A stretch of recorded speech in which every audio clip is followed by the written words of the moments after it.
Prabhupada came out to go from his quarters, which was up on the hill, down to the temple for greeting the deities in the morning. So there was supposed to be some kind of a kirtan to usher him down to the temple. Somehow or other, I had a mridanga in my hands, and I'm not a mridanga player either, really. I remember when I first joined, I would play this bing, bing, bong, bong, bing, bing, flap, flap, bing, bing, bong, bong, bing, bing, flap, flap. That was the first mridanga beat that I knew, and then there was bing, ka-ding, bong, bing, ka-ding, bong, bing, ka-ding, you know, like that, simple beat. So I was playing one of those beats, and they had me leading the kirtan. And I was just chanting the simple Hare Krishna, Krishna Krishna, Hare Hare. And I was walking right next to Srila Prabhupada. And as I was chanting away at the top of my lungs, trying to do the best I could, Srila Prabhupada just turns to me with a smile and kind of cocked his head back a little bit, looking at me with approval. And he said, Jai. It's the only word Prabhupada ever directly said to me. Yet that one Jai stuck with me. It was a Jai, not just a Jai to me, but it was a Jai in relationship to my endeavor to do Sankirtan, to sing the holy name, Hare Krishna, for the rest of my life. Krishna Krishna Hare Hare Hare Rama Hare Rama Rama Rama Hare Hare Hare Krishna Hare Krishna Krishna Krishna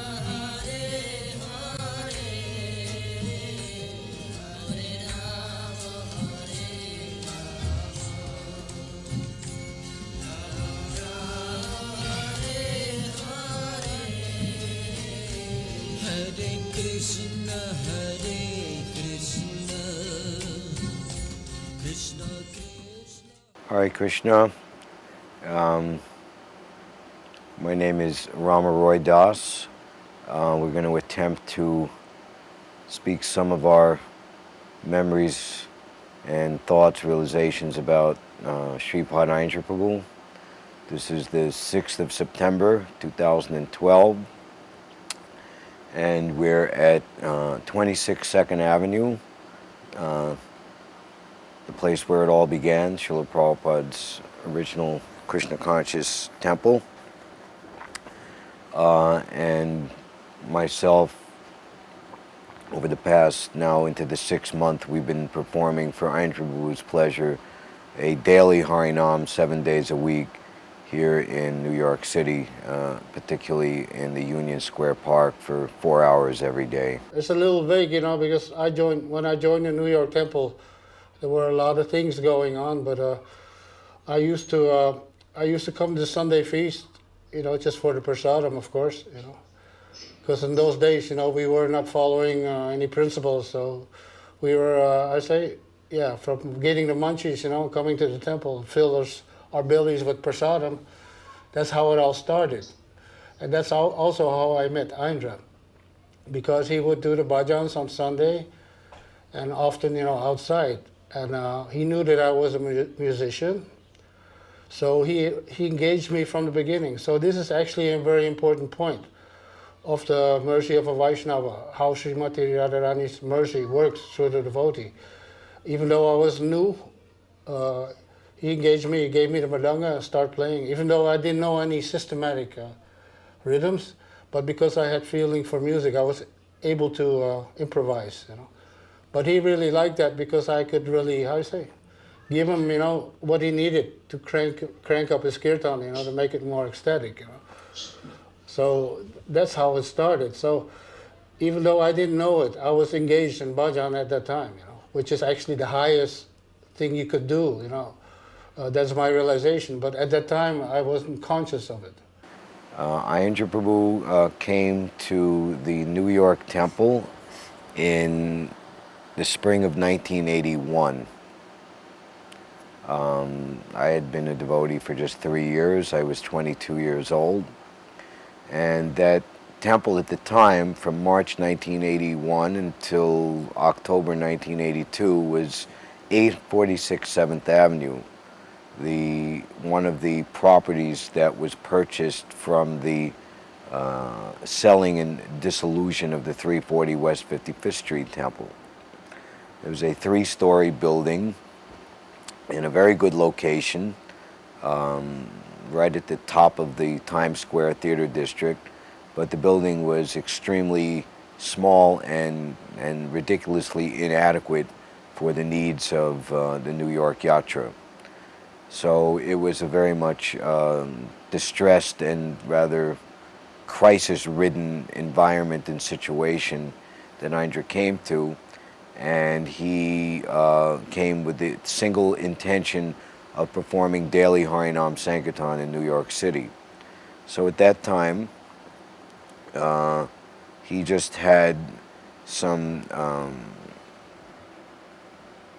posters mounted either on cardboard or light plywood, and he had them on a hand cart that he would pull down the street, 846 7th Avenue between 54th and 55th Street was at the top of the hill, so he would kind of go down an incline and he would be right in Times Square.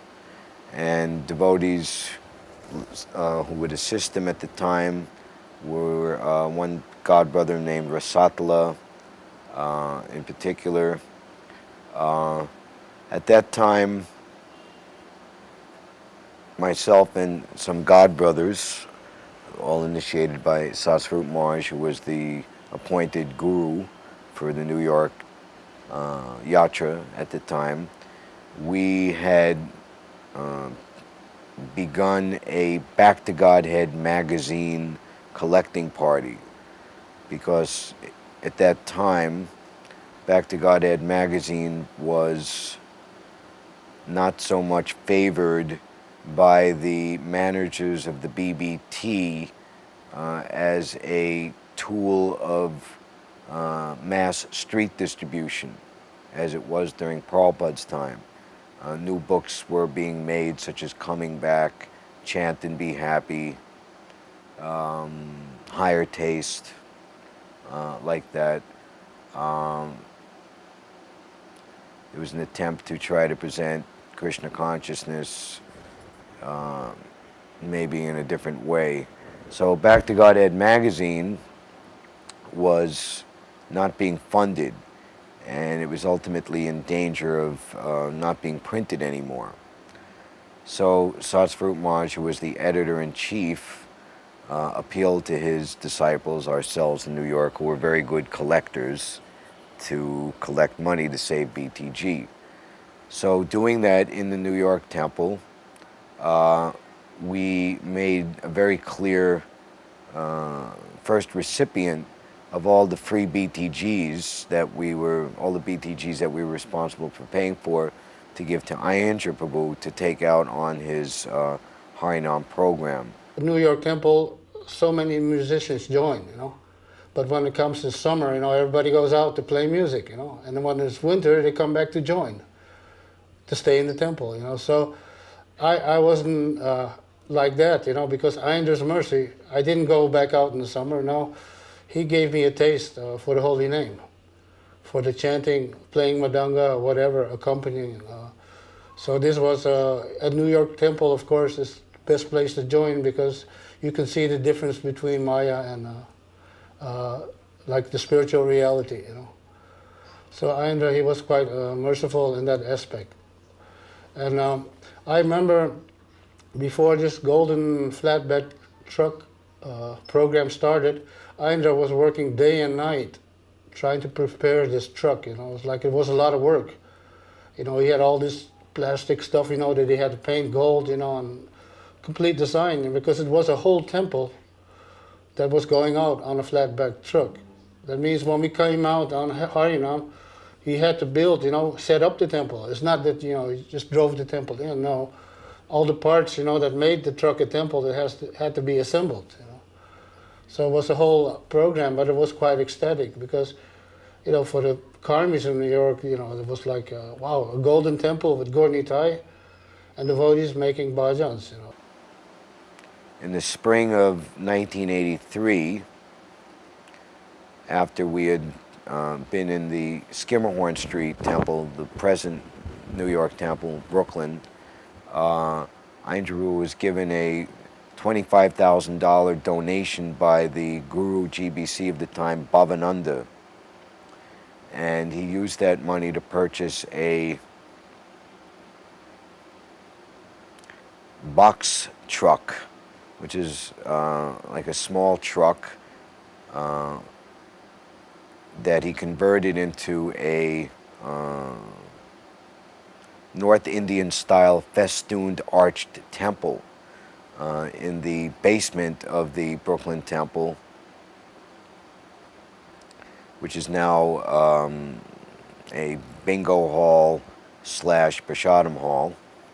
At that time it was just like bare cement on the floor, and he would be in there for hours and hours through the late winter, early spring, fashioning the heavy polyurethane castings for the North Indian style architectural festoons and arches he was going to affix to his truck. He did all the work himself,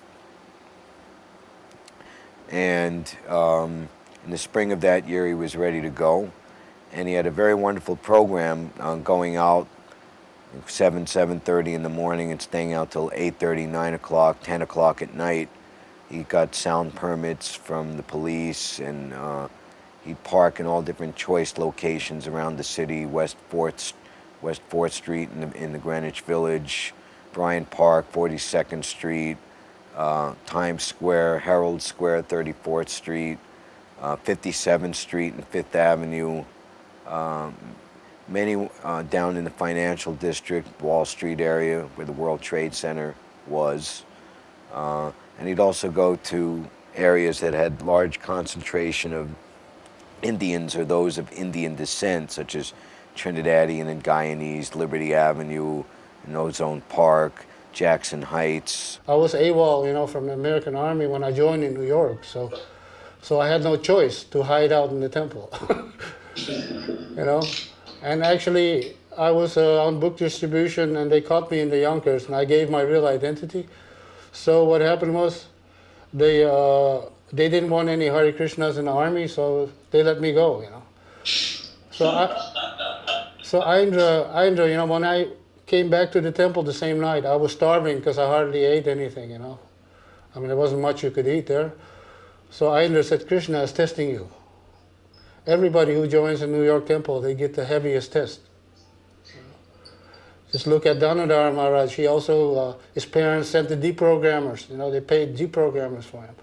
But somehow he managed to get out of that, situation by faking it, He was pretending that he was deprogrammed, so everybody started feasting and drinking, and then he ran away, And then later on, he came to the psychiatrist with his parents, and he started preaching about Krishna consciousness.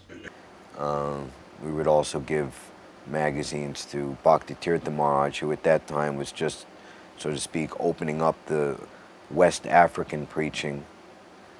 And myself and godbrother Nam Sankirtan, we were visiting Bhakti Tirtha Maharaj in April and May of 2005 as he was departing the planet back home, back to Godhead, and he remembered our hard work and giving him all those BTGs even then.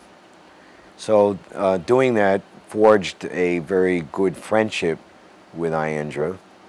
Unfortunately, at that time, my service as a collector kept me, traveling a lot out of New York, and not so much able to go out with Aindra on his Harinam program, although I did on several occasions, as much as I could. I wasn't really aware of how much Aindra was struggling in those years to get a Harinam party together. Sometimes he'd only go out with like 2, 3, or 4 devotees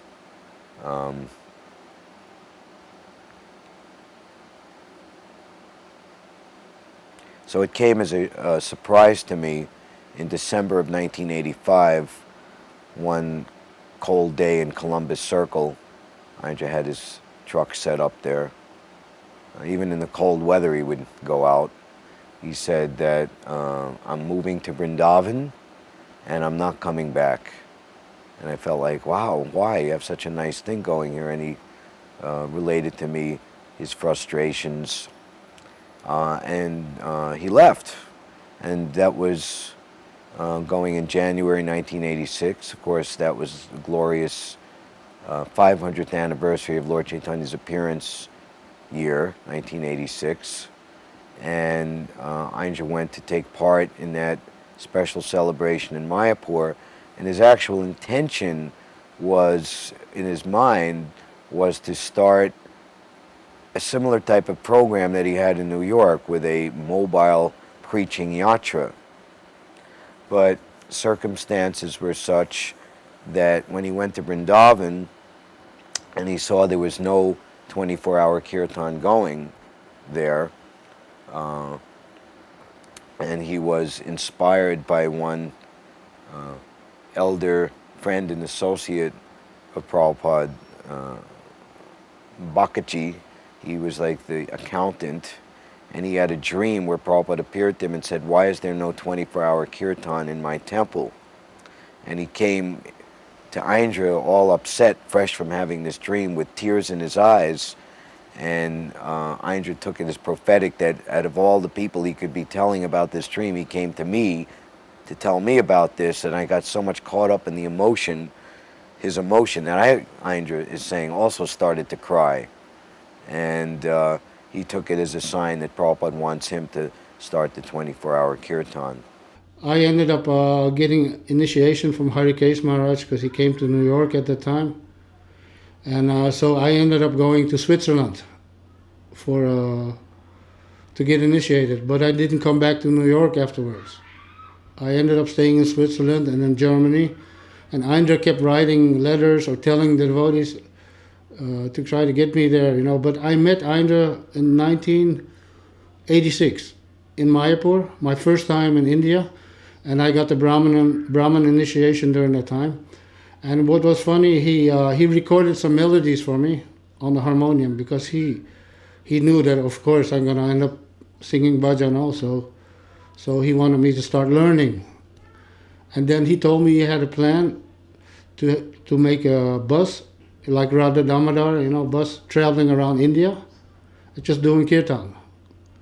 And then I heard somehow Krishna changed that plan, which ended up being the 24-hour kirtan. Because I heard he was doing bhajan every day in the temple at Krishna Balaram Mandir, and some Bengalis, some devotees would participate. And then Kormarupa, who was my bhakta leader in New York, he was also in Vrindavan at the time, he came to Aindra and said, actually, it was Prabhupada's desire to maintain this 24-hour kirtan. But because of mismanagement, the 24-hour kirtan has disappeared. So I think Krishna has brought you here to fire it up again.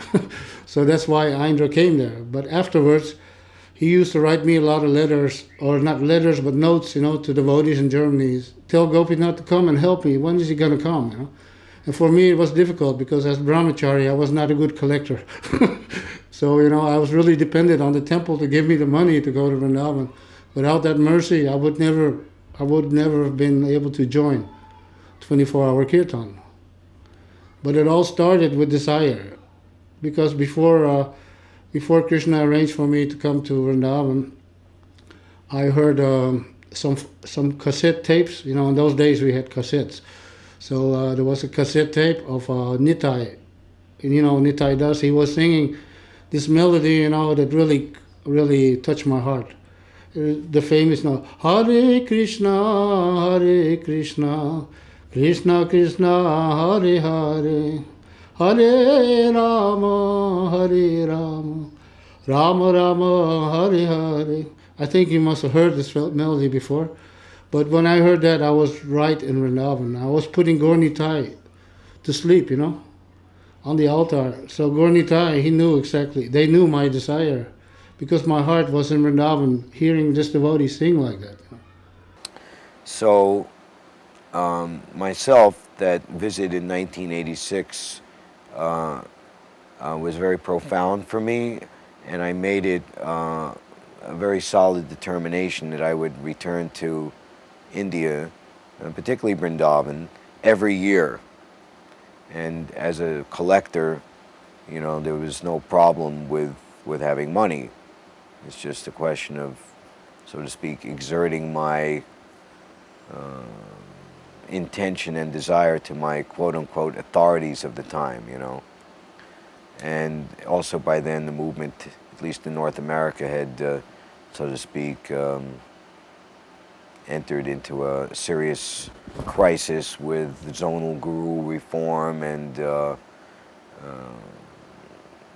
various other situations.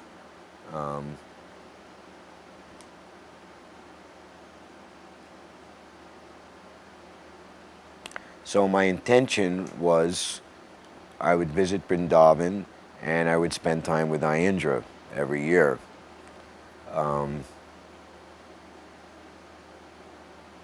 I was very much impressed with Aindra's determination in those years, the mid and late 80s. There was hardly anyone in Vrindavan, and it was very, very austere. There wasn't proper drinking water. There was no such thing as air conditioning. There wasn't even air coolers, the machines that work on the principle of, you know, blowing cold water vapor. You know, Aindra didn't even have that. He would regularly get prickly heat. His body was light-skinned, so, you know, he would get heat rashes and prickly heat. And many times he would chant himself, have to be chanting 8, 10, 12 hours a day. Of course, there was some blackmailing before that happened, because when my guru was standing before the deities, Radha Madan Mohan, I was standing behind him. And I was praying to Radharani, to Krishna, please let him know. I want to go to Vrindavan and join the 24-hour kirtan. And if you don't let him know, I will become the biggest Mayavadi you will ever see. You know? And this way, I actually blackmailed Krishna, but somehow he listened, you know, and allowed me to come to Vrindavan. And that's when the real nectar started. Of course, in the beginning, when I stayed in the 24-hour kirtan, I was staying in the same room with Aindra, because there was a tight relationship, but somehow or other I couldn't stay there for long because he was just an avaduta, you know, too much of an avaduta, and I also didn't want to feel superior towards the other kirtaniyas. I wanted to be with him, you know, just like, you know, because I want to have the same relation. I didn't want him to think that I say, somebody more important, you know, that's why I'm staying there. But the other reasons also, I want to have a closer relation with all the other kirtaniyas also. So Aindra said, oh, you're moving away from home, but close to home. Because the kirtan ashram was right next door to him. There was a door, you know. I still had the keys to the deities, to his room, you know, so I could come in his room whenever I wanted. I remember perhaps one of the most glorious years of that time was I spent 4 months with him in the winter and spring of 1990, and he was the dressing pujari for Radhashama Sundar every day. We would dress Radhashama Sundar every day. And he would take a team of us. I remember there was me, there was Nitai, who was one of the early members of the 24-hour Kirtan department. He's famous for on Vrindavan Mellows 1 singing the tune Hare Krishna, Krishna Krishna, Hare Hare, Hare Rama, Rama Rama, Hare Hare. It's become a very popular tune all throughout ISKCON, but that's actually, in Aindra's words, credited to Nitai. He even called it Nitai's tune. And one devotee named Gopinath, who now lives in Bali, Indonesia, he was in the New York temple when Aindra was there. and myself, we would all like go and assist Aindra dressing Radha Shyama. I was dressing the gopis, Lalita and Vishaka. So I was combining doing Pujari service with Aindra and also chanting with him in the temple, and also spending, I would spend like the whole afternoon with him. He would be doing his deity worship. Actually, there was only 3 months I was supposed to stay, but I extended my visa into 6 months. So Satchidananda Swami, he came back to Germany alone. So indicating, that my future was in 24-hour Kirtan Vrindavan. But after 6 months, I came back, to Germany, and wow, so much separation from the service I was doing there. Where else in the world can you chant 24-hour Kirtan, So then I wrote a letter to my guru, because he was at Nishinga Chalam, Nishingadev temple in Germany. And a god brother of mine, Krishna Das, he advised me, just write him a letter. That's all you can do. So I was cooking for the deities, and I wrote him a letter, stating the 24-hour Kirtan, just like Prabhupada. How many times do you find Maha Mantra in Prabhupada's purports? So many times you heard about 24-hour Kirtan in my letter. So at one point I gave up, because I know it was a preaching movement, nobody's going to give me a chance, So at one point I got the letter back, and my guru wrote on the same letter. But I didn't believe it, his servant brought me the letter. You should read it, you should read it. So now I know he said no. Here's all preaching, and nobody's, allowed to become Babaji in Vrindavan. So then he said, read it. He said, yes. So I looked at the letter, and in the letter it said, yeah, get an entry visa into India and stay until you can't stay anymore. Then I jumped up in the air, a couple of meters in the air, in the middle of the offering. Everybody was looking, is this guy crazy or what, And I said, Vrindavan Dham ki jai, I was like ready to go, I remember he would have me read to him different books, and at that time there were very few, duly translated by ISKCON or friends of ISKCON books of the Goswamis.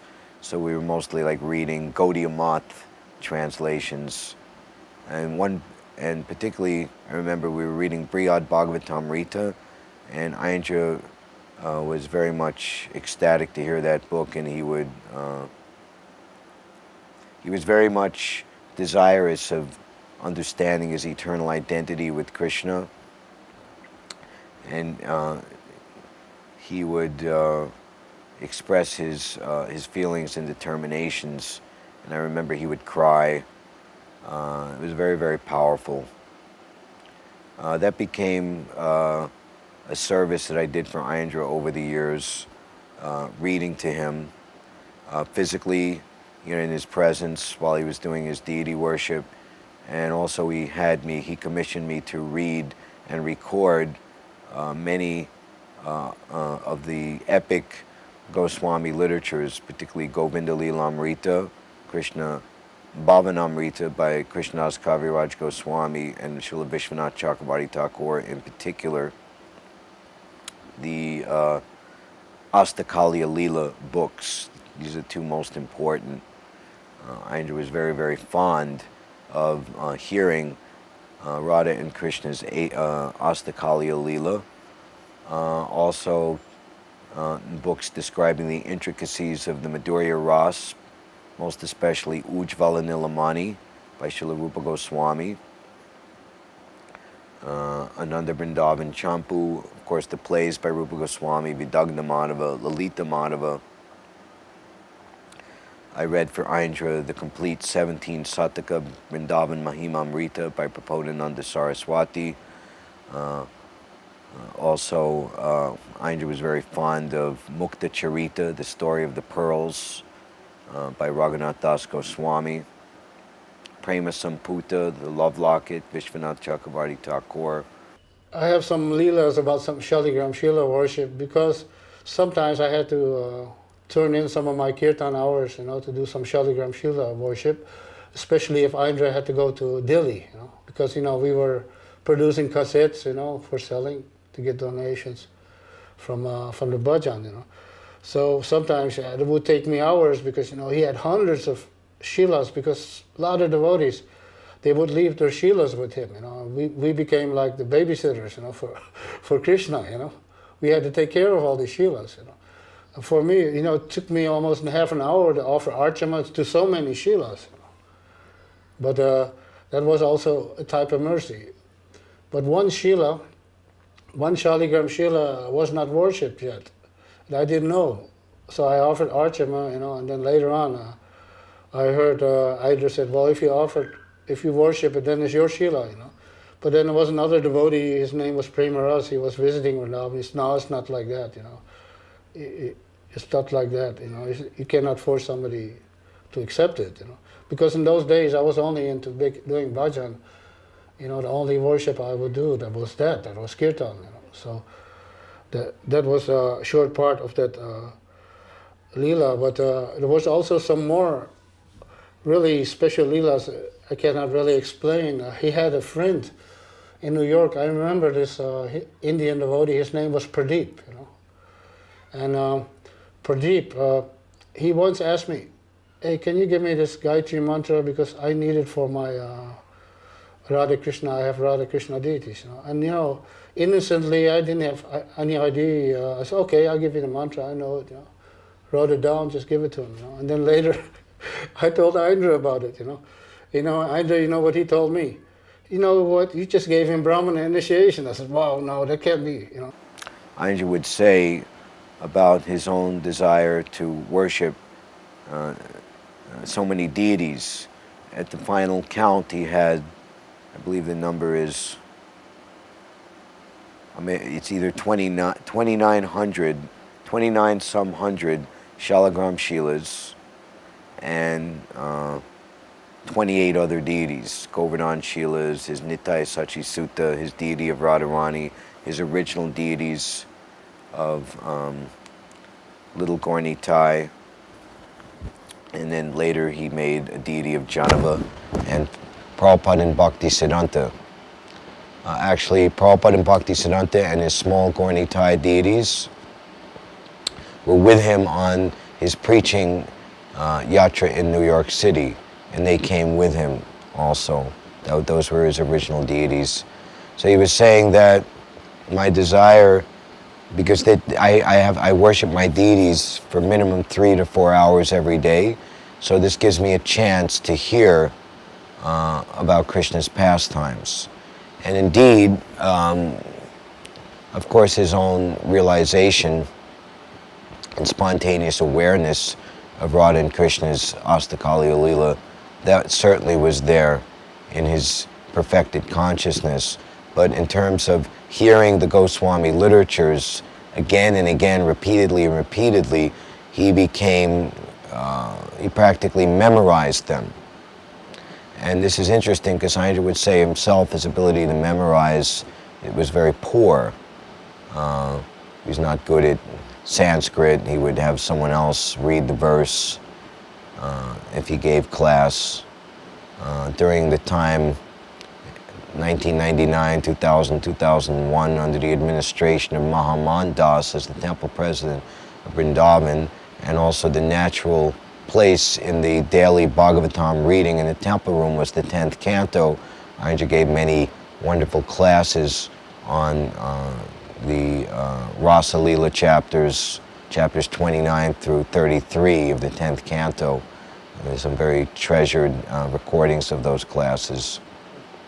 Aindra, he would complain a lot about having not enough manpower, in the 24-hour kirtan. And sometimes I helped him get some devotees from Mayapur, because my guru, he was at that time responsible for Mayapur, or he had some connections, so I could send some Bengali devotees to join, But he did not always have the best relationship with the Bengali devotees. So at one point they had left. So then at one point I told Aindra, seriously, I was actually serious. I told him, why don't you just initiate your own disciples, so you have enough people to do the kirtan. And then he said, this is not funny, you coming up with this kind of jokes. I said, this is not a joke, this is solution, I said, And then he said, do you know, if you can't go back to Godhead until you liberate everybody you initiate. So, it's not a good idea, he said, Srila Prabhupada, he initiated one disciple, and he always had to come back for him because he just doesn't surrender at one point. And Srila Prabhupada said, when are you going to surrender? I came back for you 5 times already. So he gave this example. So then it was understandable, yeah. Of course, we wanted other people go back to Godhead, but we should also be concerned with ourselves, because you can't save anybody unless you save yourself. Or learn to save yourself. You have to learn how to swim first before trying to save anybody. So that was a lot of things like Leela. Since I'm in Vrindavan in my mind right now, I think there's another instance. Once somebody asked Aindra to come and do kirtan outside of Vrindavan in a village, the special village, but Aindra had other things to do, so he refused, and they kept bothering him, And I was there with Ananda Chaitanya and myself, we were like, at that time, prominent kirtanias. So Aindra said, I want to send these two, Gopinath and Ananda Chaitanya, he said. He said, no, we want you. They said, you are the king of kirtan, So then Aindra said, yes, but the king, he could also send his prince. And when I heard that, I really felt, I felt good in my heart that he's actually, he's giving me some faith in myself, You can do it, So myself, Ananda Chaitanya, and a few other devotees, maybe 5 or 6 devotees, we went to that village. We made a kirtan. Even though we were only 6 people, it sounded like 100, We were like, we blew that village away, It's like, wow, that was Krishna's mercy. So he can empower you. I think he was the one who was empowering me to play Madanga back in New York. Because where did I have the idea what to play or when to play? I just played, So that's also an important point, in the Kirtaniya. He can also empower his people, to play more than they can. It's all Krishna's mercy, ultimately. Aindra's kirtans were always increasing and becoming more deep and more profound with spiritual potency, spiritual beauty. Aindra was always increasing his vernacular or vocabulary of ragas or melodies. And if you look at the tunes that Aindra was singing over the years, there was always new ones were being brought forward.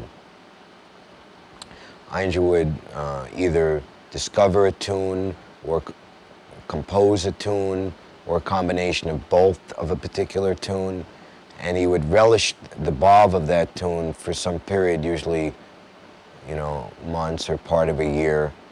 And then when he was felt sufficiently like he had utilized or worshipped that tune properly, then he would chant another one. Another one would come. That all within the ever-increasing standard vocabulary of the tunes that Aindra had at his command. Aindra Prabhu, he was quite merciful in the sense that he used to bring me to Harini Kunj. Harini Kunj Vrindavan, December, end of Kartik, all the professional Bengali kirtaniyas, they come to Harini Kunj. And I heard even Krishnadas Baba, the godbrother of Prabhupada, he used to go there also. And his godbrothers used to criticize, man, these people are professionals, they're just doing it for money. You know what Krishnadas Babaji said? He said, well, yeah, but I need a few good melodies to offer to Krishna. And this is where I get them, So now we know also the secret where a lot of melodies come from, So he used to bring me there to watch the professional Madanga players, Wow, they play some really good beats. Of course, I've also been trained by Babalu in the basis of Madanga, but you also need some experienced Madanga players to show you how to use it in the kirtan. So, that I got a lot of mercy through that, to try out all these different rhythms, So That was actually, that was the nectar, you know. All this we could share with devotees.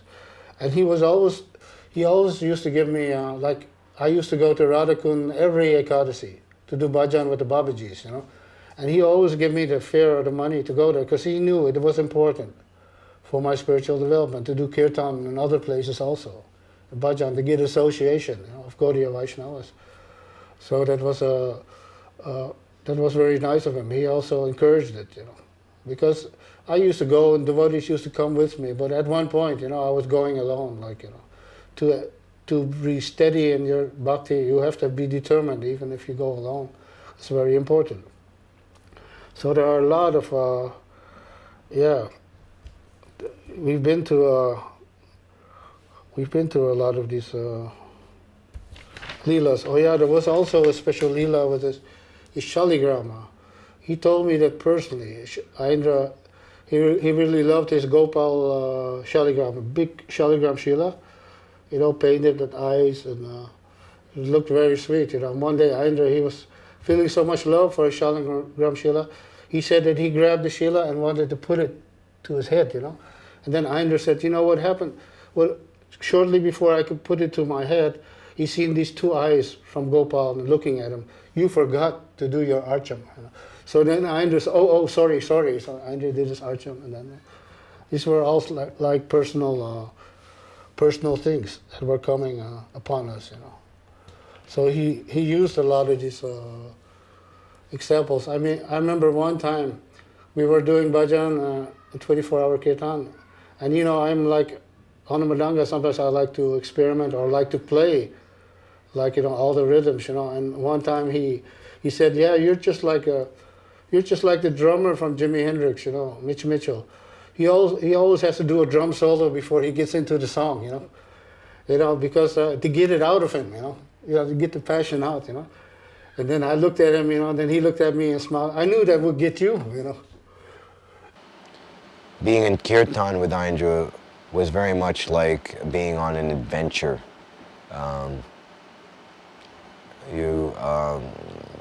The heart of Radha and Krishna and their emotions and feelings in a given leela,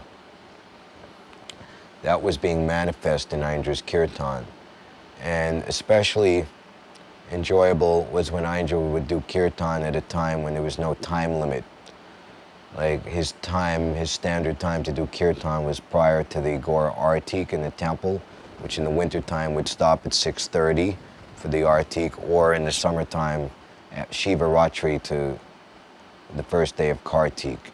That's summer schedule. And from Kartik to Shiva Ratri, basically mid-October until late February is the winter schedule.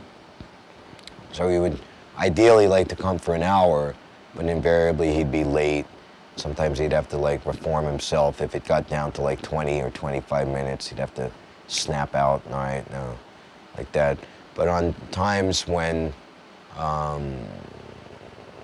like Ekadasi, chanting for Ekadasi in the evening, that is something that he started doing more and more in later years. And solar eclipses, he could chant as long as he could, which would be like 3.5, 4 hours. It would be like a very much progressive adventure where Aindra would take us in his kirtan. It's because Aindra was chanting on the Prema Shuddhanam platform. You were telling me that Aindra revealed to you that Lalita Devi had instructed him how to sing for the pleasure of Radha and Krishna, Radha Shama Sundar. Now, the real leelas are coming out automatically to my mind right now is Chaturmasya. And I did also this tapasya with him, you know. It's a wonder that I could still become a grihastha after all that tapasya. but it is, it's like, you know, we did the Chaturmas, but, you know, the real Chaturmas, you know, like eating after sundown, only rice and dal cooked with water, with a little bit of ghee, no spices, no salt, no nothing. And eating directly from the ground with your hands on your back, you know, and bending all the way down. And you can only go down one time. It means you have to eat everything a handful, like, before you boil it, there has to be a handful of both, I think, mung dal and rice. So when you go down, you have to eat everything, and then when you finish, you can come back up and drink water, of course. But they say that through doing this, you get the realization, even human beings, the activity of eating for human being is also animal instinct, because when you eat like that. And when I was doing that, I was doing it for 4 months, the whole Chaturmasya. Right next to Aindra, we would go down, eat, and then when we came back up, one day we came back up and we looked at each other and started laughing because we were so intoxicated. Can you imagine how intoxicated you can get by doing this kind of tapasya in the Holy Dham, in Vrindavan itself, It's like, it was a transcendental trip, I was like, my mind was just laughing. Aindra looked at me, I looked at him, we just started laughing like anything. So, what are we doing here, And then, at one point, my guru came to Vrindavan and he noticed I was getting skinny, so he told me, you got to eat, you have to eat, I said, I'm just doing Chaturmas. He said, I don't care what you're doing, you have to eat, and now, So then I was forced to stop, and then Aindra, he didn't like that, The guru was advising me that, because he just was worried because I looked skinny, So we all knew that Aindra had very much accessed the mercy of Srimati Radharani in a very profound, powerful way. And I myself witnessed the transformation from his New York days to here, to Vrindavan.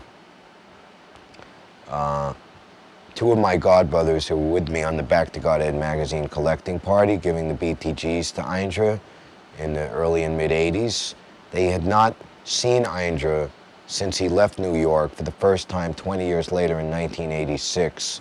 And they were like dumbfounded and awestruck to see his transformation. They were simply amazed. There's a very nice video that they made, which is available. They interviewed in Aindra's room, and they expressed their astonishment. So Aindra was always very, very progressive. Certainly his one-pointed determination and practically unmatched and unseen and unprecedented nishtha, fixity, determination to achieve the ultimate goal of life and go back home, back to Godhead in one lifetime. And he would stress again and again, I'm not anyone special. I'm just as sinful as everyone else, but enough sumedhasaha has entered my brain to realize that there's a Yuga Dharma and that I'm one of the Kali Yuga creatures meant to take advantage of the Yuga Dharma.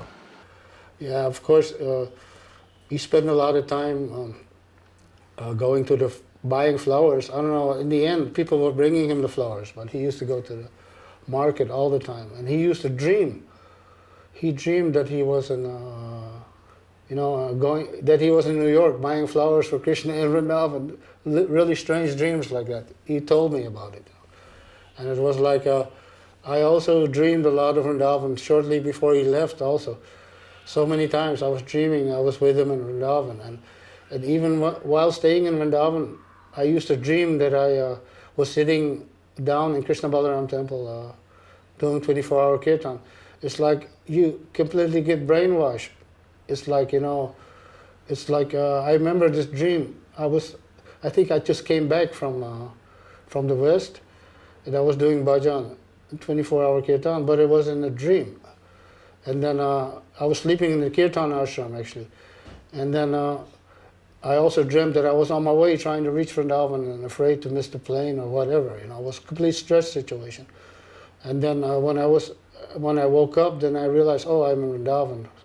Thank God, So, but then in another dream, I was just doing bhajan, and I seen devotees coming from the West. How they come to visit Vrindavan during the festival times, And that look in their eyes, like their eyes are glazing, Wow, this is like Goloka, the first time you come in Vrindavan, you get this, what they call this really transcendental light, that really lets you see this is Vrindavan. Okay, it may last a few days, and then you're back in Maya, of course, but the idea is, to maintain this, So then yeah, when I was in that dream, I looked at these devotees and then I was praying to Krishna, oh, please don't let me leave Vrindavan, at least in my heart. Because even if I have to leave with my body, at least my heart will remain there. So it's a very important preaching point for the devotees. They should know this is the actual secret. The reason why I spent all those years in Vrindavan is actually to share it with devotees outside Vrindavan. Of course, through bhajan and kirtan. This is the first time I actually trying to do it like this in the interview. But this is a very important aspect because I heard about this. Lokanath Maharaj spoke to Aindra about this, and this theory I had for a long time, but didn't discuss with devotees very much because nobody would understand it.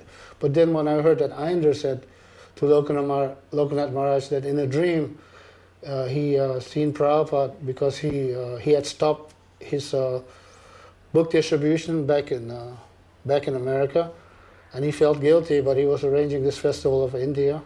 So Srila Prabhupada came in a dream. He said, don't worry, this what you're doing is also preaching, And in the end, they had this one point which really satisfied me in my heart after all these years having faith in the holy name. He said that the best Gosti Anandi is a Bhajan Anandi. And when I heard that, wow, that really hit me really hard. All those years, I was feeling the same thing. One should be absorbed in Krishna before he can give Krishna to others. So this is a logical thing. We are not only Gosti Anandis, we are Bhajan Anandis also. And he would say, I have the experience of 12, 13, 14-hour days, Harinam days. You do that and see what happens to you. And he would say, I always remember a letter that was sent by Prabhupada to our Q Street, D.C. temple president in 1974 at the time, Damodar Prabhu, saying, I'm so much pleased with your 14-hour-a-day Sankirtan days.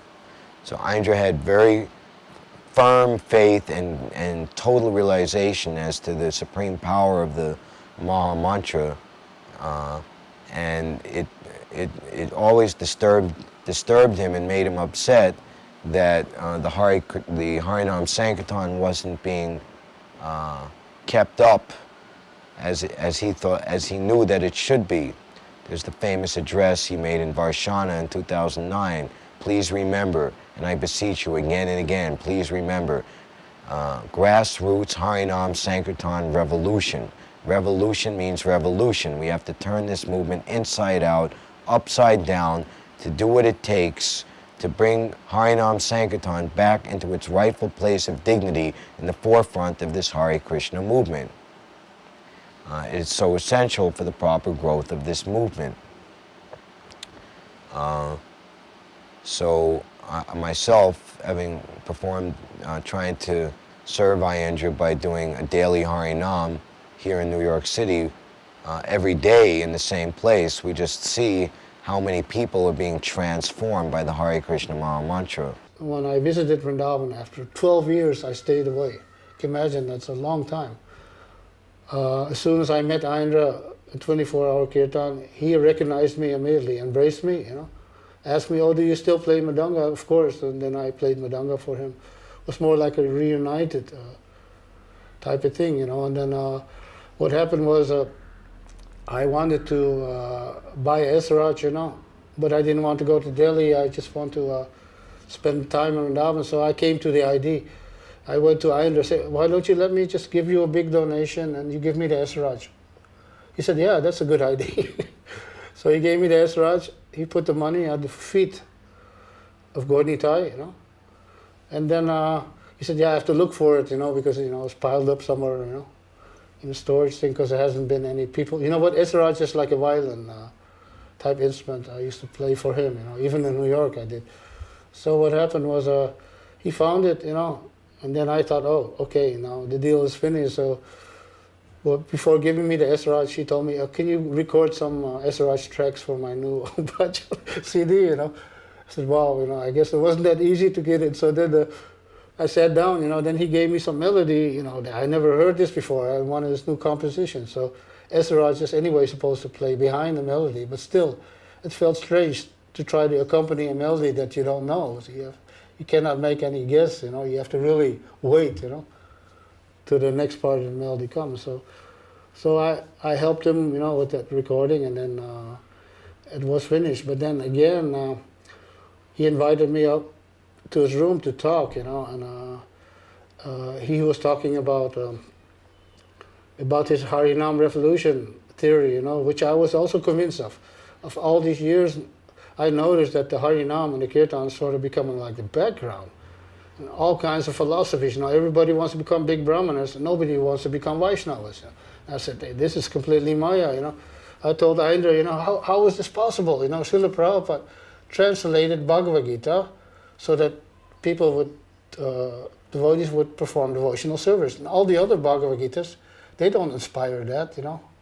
They inspire you, you know, go in the Brahma Jyoti, or, you know, become Brahman or whatever, you know, but it doesn't inspire you to service. And what is the best way to serve?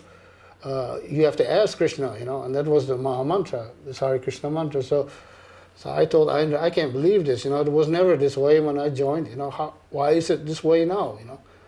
And then, he said the same thing, you know, about this Harinam revolution. It's actually where it's at, you know, devotees, they have to take it seriously, because if they don't, it just gets in the background, you know, and other things come in the foreground, which is not so good. Srila Prabhupada also said that if this happens, there will be no more Hari Hari Bol, he said, you know. Aindra, when Aindra would speak the philosophy, time would stand still, and you felt that you were entering into a very, into a very special dimension, Radha and Krishna's sacred space. And he could speak unlimitedly in great detail, but it was never like, you never felt it was unnecessary or too much, but it was just like one thing after the other, just holding you spellbound, you know, all very important and all essentially correct, everything that he would say. Back on this point, he also mentioned that, I've seen it a lot on YouTube, he said, because a lot of people think Harinam doesn't bring any finances or stuff like that, which is an illusion. It does bring the finances, but we don't know how it's bringing the finances. Because I remember that place, you know, where Nishingadev temple was in Germany. The whole temple, they had a 24-hour kirtan marathon for 1 month. Pujaris, cooks, everybody did, you know, and they had to sacrifice their sleep sometimes to be able to participate. And you know what happened at the end of the month? They stopped at the end of the month because they could only do it for 1 month, because they didn't have, you know, permanent people who could only do bhajan. So what happened after 1 month? One real rich man came and he gave a gigantic donation to the temple. So we should not think like that, you know. Harinam is always giving prosperity, not only money, everything. It's giving everything. Aindra says that my room is non-different than Nitya Navadweep because of his Nitai Sachi Sutta. Aindra's deity's Nitai Sachi Sutta, he told the story many times. People would ask him, but I have a recording. He was at a home program at Madhu Radhapati's house on the 30th of March, 2010. And they asked, how did you acquire Nitai Sachi Sutta? And he said, I stole them, fair and square. So the story is that Dinabandhu and Pundarik Vidyanidhi, a Prabhupada disciple, who was there at the time, they had Nitai Sachi Sutta made to put on a Vrindavan preaching bus that would travel around North India. So preaching buses in India, they have like a glass enclosure in the back with the deities there so people can see them in view. So on I believe it's a maiden voyage, the bus had gotten into an accident and was left in an unmovable condition on the side of an Indian road in the summertime for like 5 days while a repair had attempted to be made. So the deities were in that glass enclosure, you know, not being attended to or taken care of on the side of a road, you know. So when the bus finally came back and Aindra had come to know of their mistreatment, he promptly went down and took the deities out of the bus and brought them up to his room. And Aindra's, you know, so to speak, chastisement, or even just his demeanor and his taking so seriously the apparat to the deities, he was just seeing them who they really were. Lord Chaitanya and Lord Nityananda personally being neglected like that, and he was taking all care for them, that when it came time for the bus to go out again, nobody even attempted to go to Aindra and say, return the deities. So on that very first voyage away from the temple after the bus had been repaired, it got into a very bad accident, you know, falling over an incline and rolling over and over and completely destroying. So everyone at that point knew that Aindra had done the right thing, because if the deities had been on the bus, they wouldn't have made it. Now, Aindra, he had this humility, you know, that I know. I mean, sure, he could become angry and this and that, you know, but he did have humility, because I remember when we recorded Chintamani Nam. I remember he didn't have a name, you know. I thought of the name, oh, Chintamani Nam, you know, that sounds cool. Chintamani stone, you know, the story of the Chintamani stone and connecting with the Holy Name. So he accepted the name. But then, you know, I had one tune, I remember, yeah, I guess that was my only hit, the 24-hour kirtan. You must have heard it before. It's Hare Krishna, Krishna Krishna, Hare Hare. So that was my hit. But I say that those were the golden days for me, because this tune connects me with Aindra, because we had the best times together, you know. Like we got this tune from Harini Kunj also, but singing this tune, you know, and recording it, it was all a nice time, you know. And I remember what happened when I recorded this tune.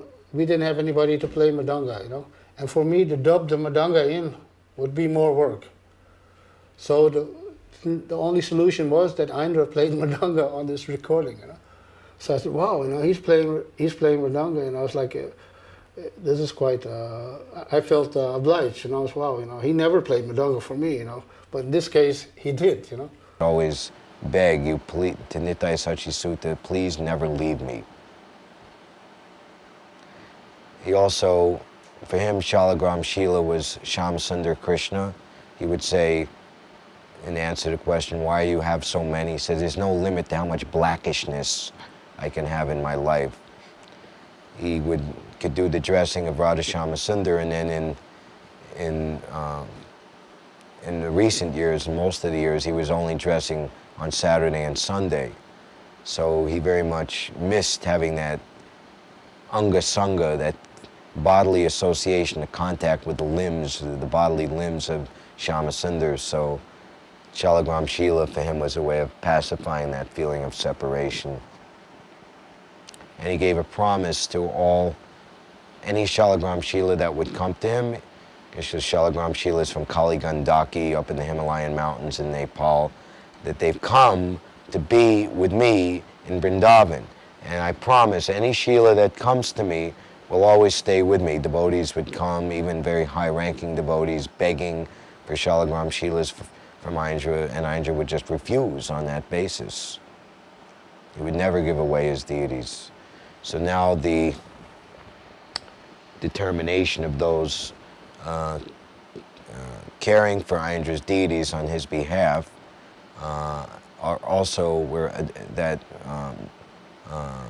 policy is adopted, that no Shilas will be dispatched or given away to anyone for any reason, because these are Aindra's deities.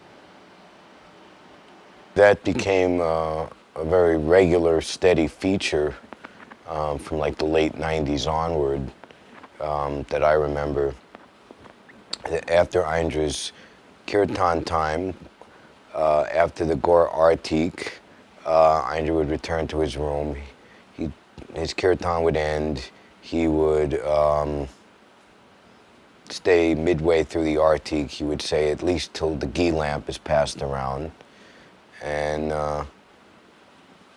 he'd go to his room. Of course, there was, especially in the later years, the high likelihood of him and is using the word getting snagged between the corridor between the Radha Shama Sundar's side of the temple and the Gurukul building. He would go upstairs and he would chant his Gayatri mantras. He would chant extra mantras. Usually it would take him a good 20 minutes or more to chant his Gayatri. And there would usually be, devotees wishing to take his counsel, have his darshan. And Aindra was very, very generous in speaking to them at length.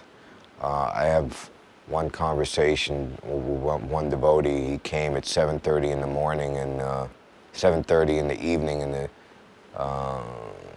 Aindra speak to him continuously all the way till midnight for 3.5 hours. It's not a, say, you sometimes you want to get the association or darshan of an advanced devotee or a senior devotee, but they have very little time for you. But with Aindra, it was and you feel frustrated. But with Aindra, it was the opposite. You'd get so much that it was so far beyond your expectation, and your capacity to take it in was. And some devotees would say, "I have to go now," and says, "Okay, you can go, but first I got it." And then another 40 minutes goes by, but I really have to go now. That's all right, but then and talk again, and another hour goes by. So Aindra was like, if God wants to give you with his 10 hands, what can you take with your 2?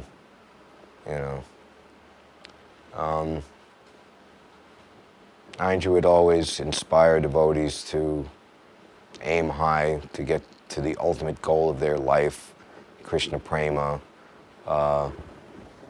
Big topic would always be a guru issue, who was the proper spiritual master and how to be a proper disciple. And he would usually be in the midst of doing his deity worship or preparing bhoga for his deities. Conversations would go on.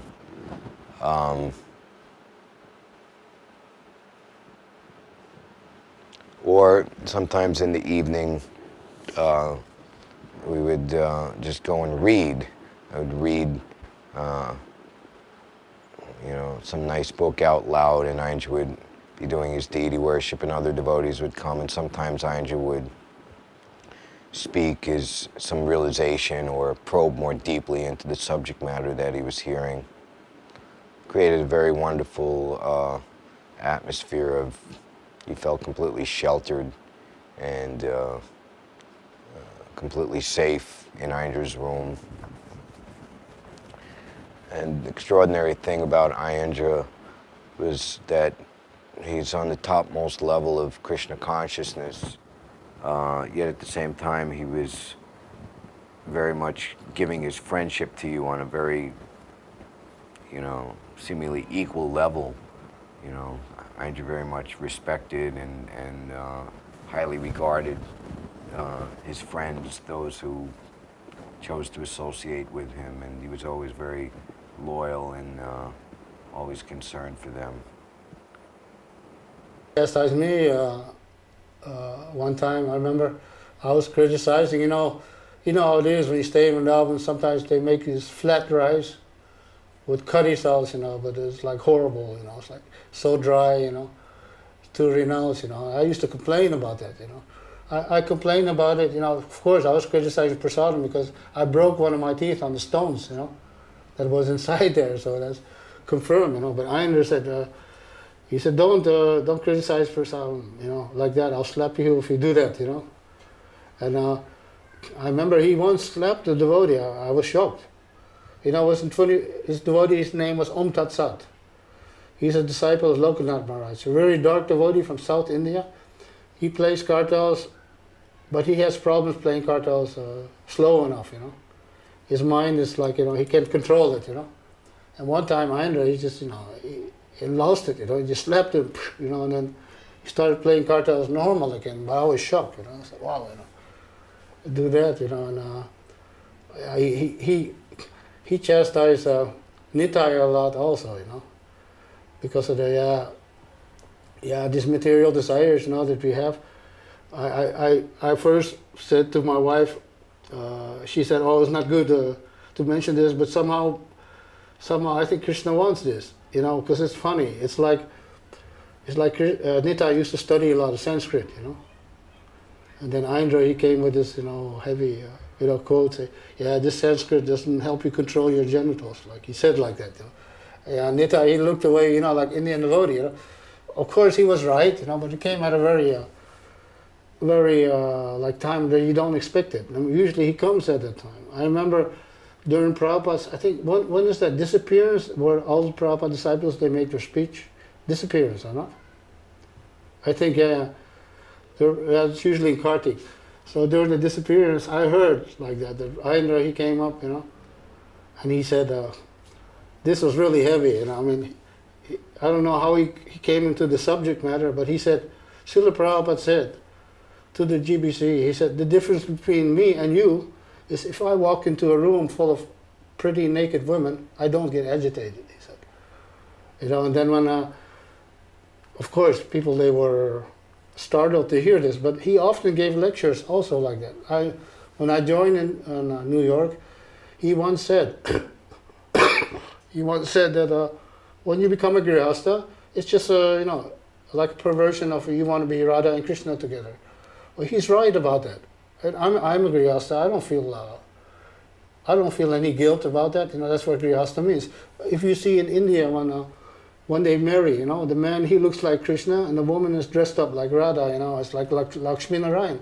It's supposed to be like that. I mean, otherwise, what's the use of becoming grihastha if you don't have that sense? But because Aindra said that, you know, people think, oh, this is too much. And he once said that in a lecture in Vrindavan, and it was a GBC grihastha, he felt offended, you know, and then he said, don't let Aindra give any more lectures. You know what happened? That devotee, I heard, he fell down anyway, and Aindra was giving lectures again. So, you know, Krishna arranges for that, you know. Of course, there are some harsh moments that I experienced that had also influence on my life. You know, Aindra, he once called me into his room. He said, do you remember in New York there was a devotee? His name is Fakreshwar Pandit. He was a temple commander at the time. So I said, I remember. Yeah, well, devotees, they wrote me a letter to ask me to forgive him.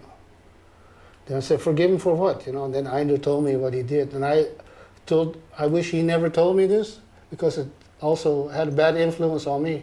Of course, that influence is gone now. But what happened was, he said he had some special wood, you know, he was saving to build his stage, flatbed truck, you know, the Golden Temple stage. I think it's a call, but they can cancel it. Kan gewoon op, yeah. And you know, there was a flatbed stage program. So Aindra was saving a lot of things. You know what, for Kreshwar Pandit, he threw it in the dumpster, you know. And then Aindra, you know, he knew about it. He went to the dumpster to pull it out, you know.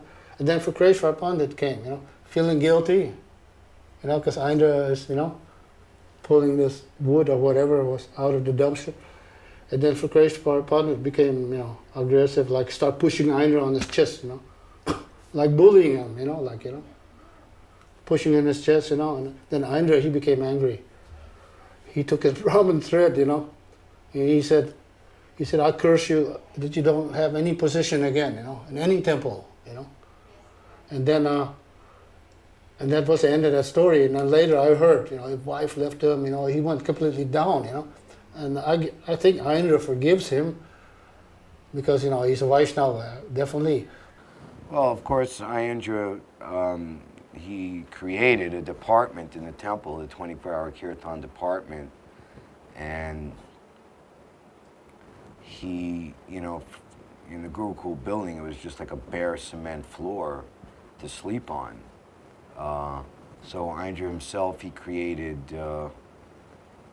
bunk beds to utilize, the space in those rooms to the maximum and give devotees like a kind of comfortable living area, that like on the bunk he installed private individual electric fan and chattai straw shades that could be pulled up and down so you could have your privacy inside a little shelf desk with your own private lamp. He was very much looking out for those men who would assist him. He would make statements like, "I'm so much thankful for those of you, men and women, anybody who would come and assist me."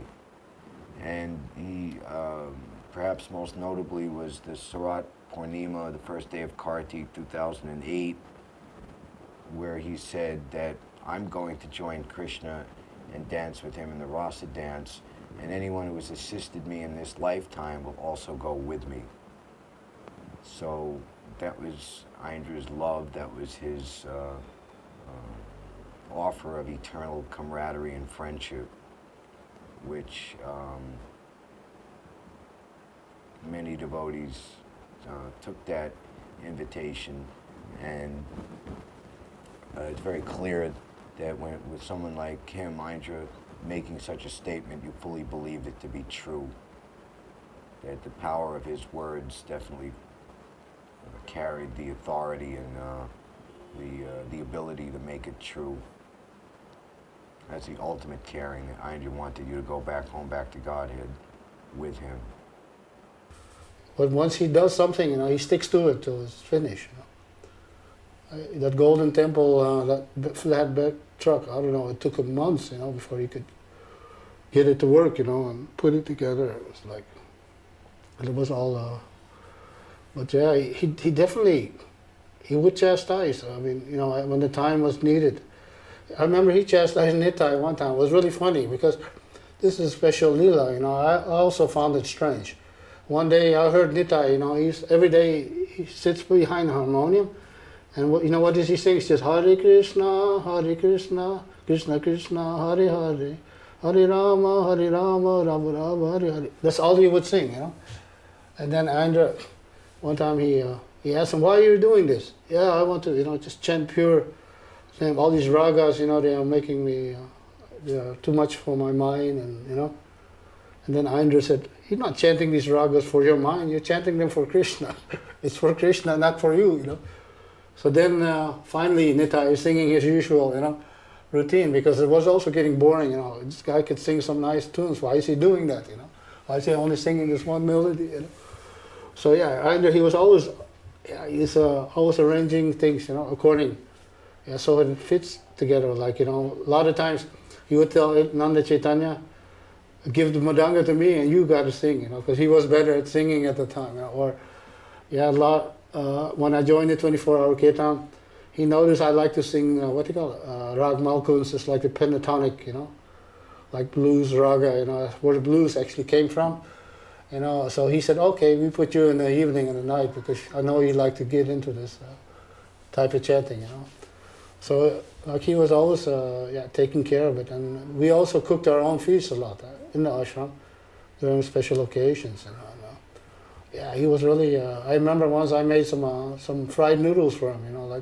Because I'm coming from an Indonesian family, so we have this Asian type of cooking. And Aindra said, "Well, this is 10 times better than spaghetti." He said,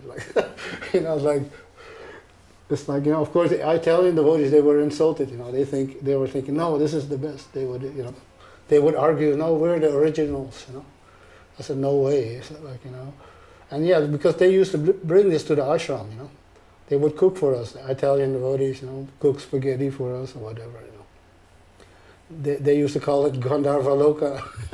The devotees would come there, and take good care of us. So, yeah, definitely. I remember he liked to, he used to buy this dry ginger or fried ginger with black pepper and black salt, and he'd take it for his voice because he had a lot of problems maintaining his voice. He had a whole medicine cabinet on his harmonium sometimes, especially in the winter, because to keep the voice warm. to keep it going. So, yeah, he allowed me, he gave me more freedom because I remember Nepali devotee Ananda Chaitanya, he always wanted to take tabla lessons, but Aindra never let him, you know. But when I wanted to take tabla lessons, he just let me go, whatever, you know. It's funny, you know. Well, I mean, even the reason he left New York was because he had a fabulous program, like we're doing Harinam Sankirtan here in New York City now, and we see how wonderful it is. It's just like a perfect situation. But even today, we're still having trouble getting the greater community of devotees in the New York area to,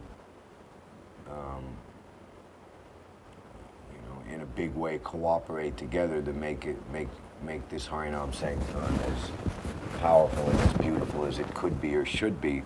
So when Aindra was doing it in New York, the movement had more or less wholesale gone off track from doing Harinam Sankirtan, and at least in North America, even book distribution. And Aindra was very much disappointed in getting proper participation. That's the reason that he left the program and went to Vrindavan. And, there's recordings of Aindra himself telling the story of how he started up. It was very difficult. The authorities wouldn't even give him money to buy a mridanga to begin with. And he had no assistance. He went down into the temple room. It wasn't a 24-hour kirtan then. He was just trying to have like a daytime kirtan. He'd bring like a basket of instruments, his harmonium, a mridanga, just himself. And if anybody just was walked by or happened by, some visitor to the temple, a pilgrim, an old Baba, hey you, I buy, yeah, come over here, sit down, play that instrument. I don't know how to play it. Well, play it anyway, And in Aindra's words, just to show everybody that there was some type of happening going on every day. And also, Vrindavan back in the mid-'80s was very lightly visited. It was still very much the pristine kind of almost forgotten place.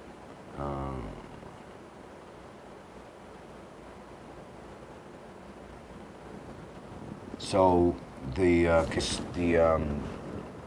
book and Mahaprashadam stalls in the back of the temple room would play cassettes over amplified speakers, and I would have to get into arguments with them to tell them to turn it off because we're trying to do kirtan here, and they would say, well, what kind of kirtan is that, you want to play some nice thing that attracts people.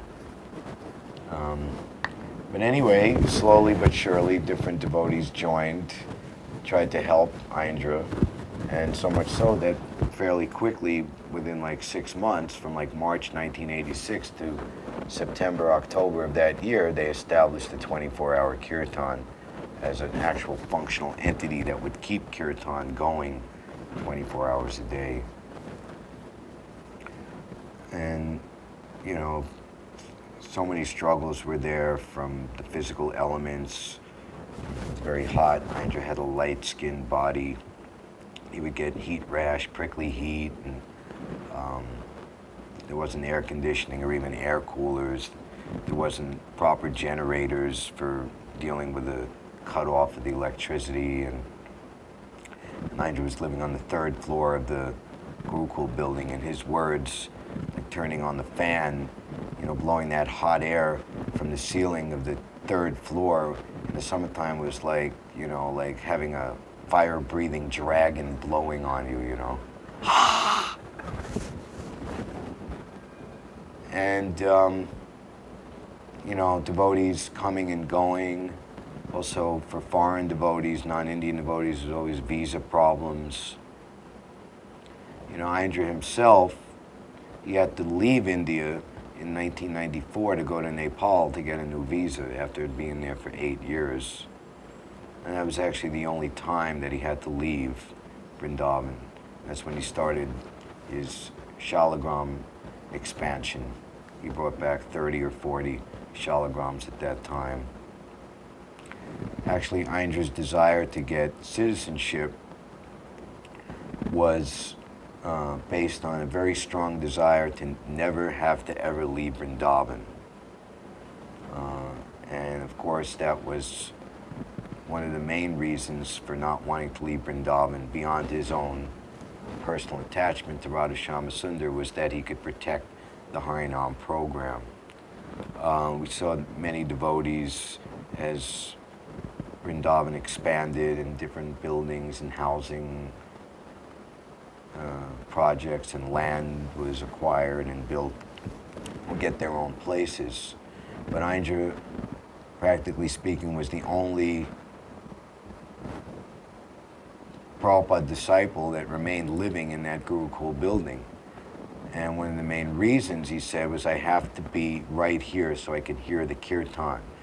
You know, before there was radio, you know, that I have a radio, you can hear the live broadcast from the temple and what to speak. They even have the webcam. You can turn on your computer and you can hear the kirtan right now, wherever you are in the world. So he wanted to hear, the only way he could know what was going on was to hear it through his window when he was in his room. And many times, if the kirtan stopped or if there was something unauthorizedly happening, he'd just race right down the stairs and just be right there, Johnny, on the spot, to correct it or to make it happen right. And then the ever-changing management of ISKCON Vrindavan, different policies were there. You know, like every department should pay rent for the rooms.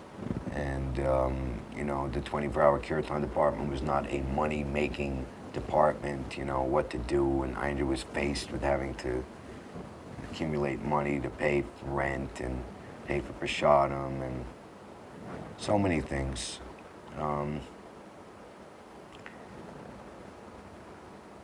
And all the austerity he underwent to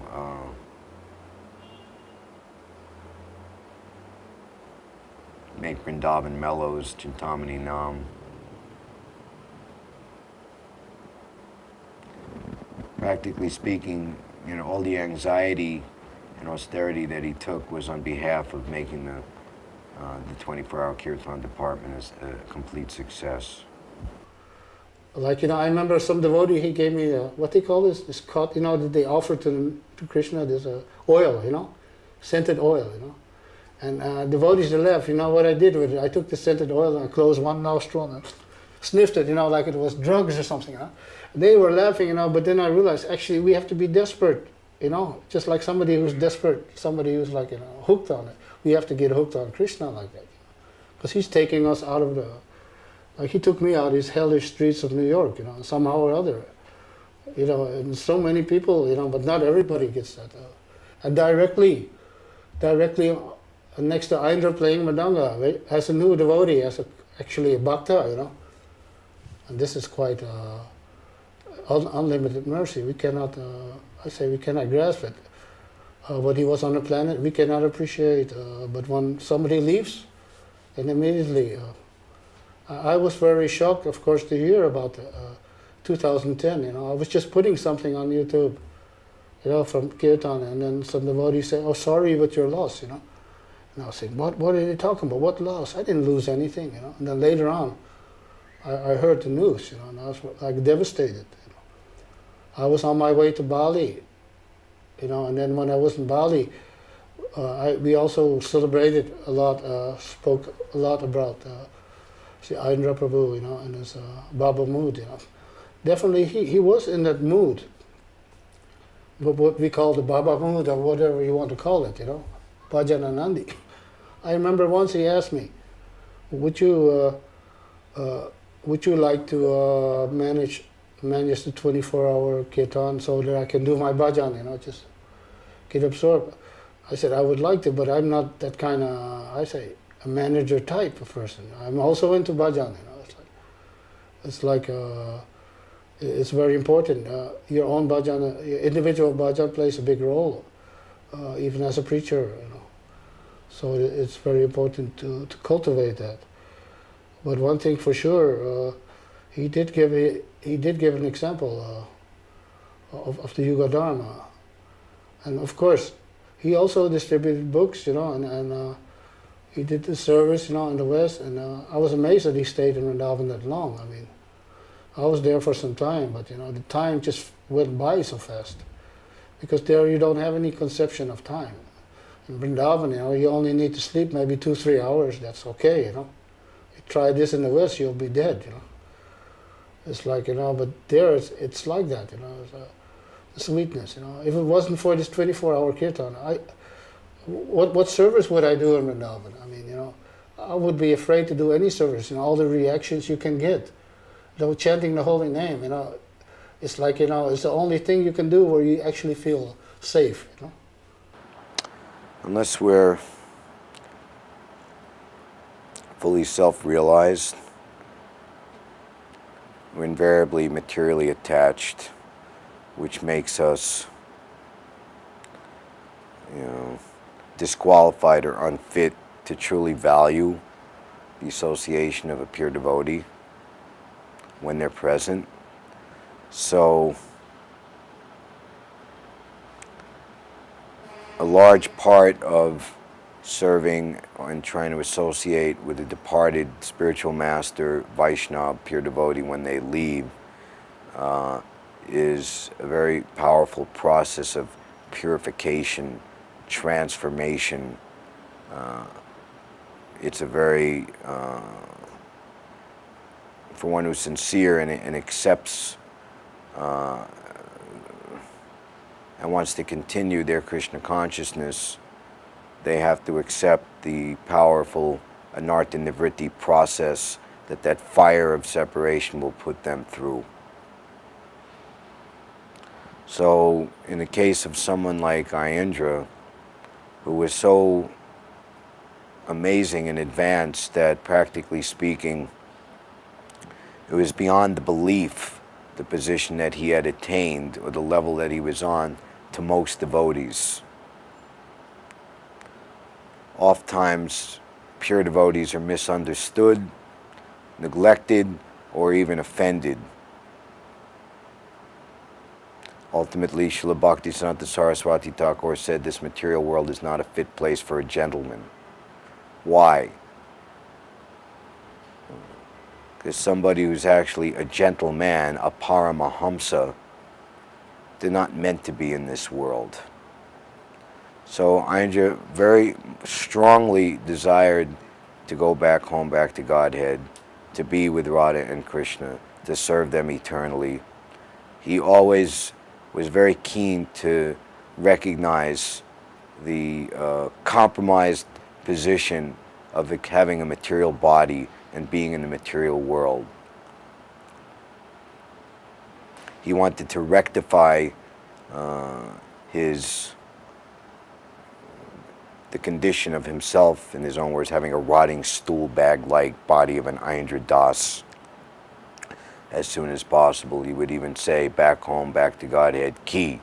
The sooner the better, ki. As soon as possible, ki. So we always have to remember, we're talking about loving devotional service with Krishna. That means a reciprocation.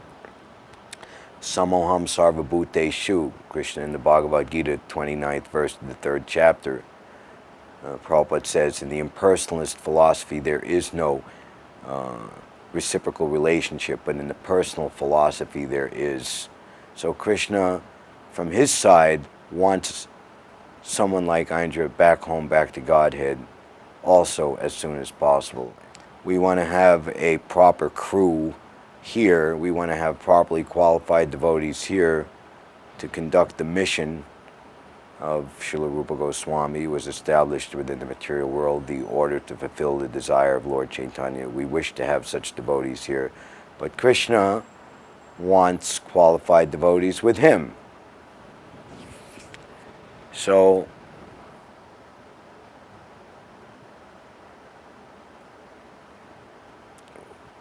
we can temper our feelings of separation from Aindra by knowing that Krishna is very pleased and satisfied having Aindra with him at long last. There's many lessons to be learned. That ultimately, I think, is the main way to look at it. But on a lower level of looking, we should be very, very careful not to offend pure devotees and to be able to honor them when they're in our midst. And we have to do our level best individually and as a society to heed their instructions, their warnings, and accept their chastisements, knowing that they're for our betterment.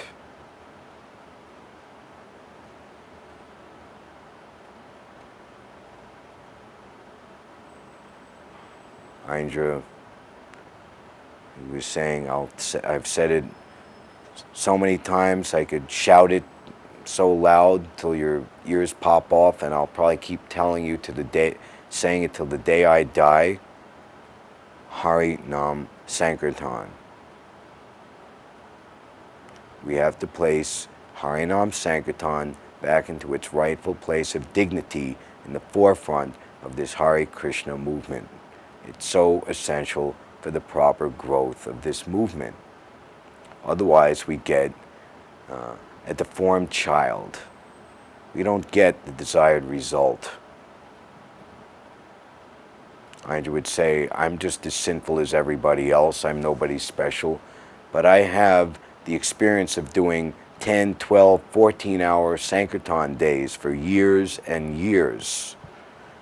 You gain that experience and see what happens to you.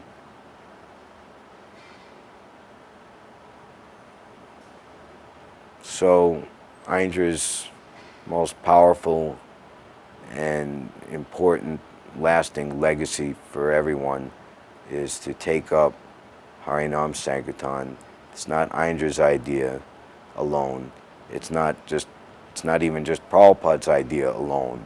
It is the conclusion of all the acharyas and Lord Chaitanya Mahaprabhu himself. This is the way to do it.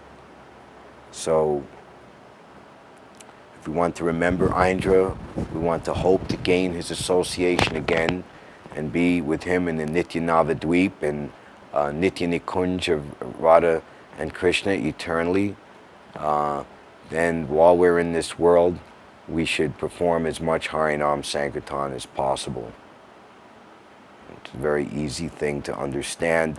We just have to do it. We're not meant to become jnanis, we're not meant to become yogis, and we're certainly not meant to become karmis. We're meant to become Shuddha Prema Nam Bhaktas.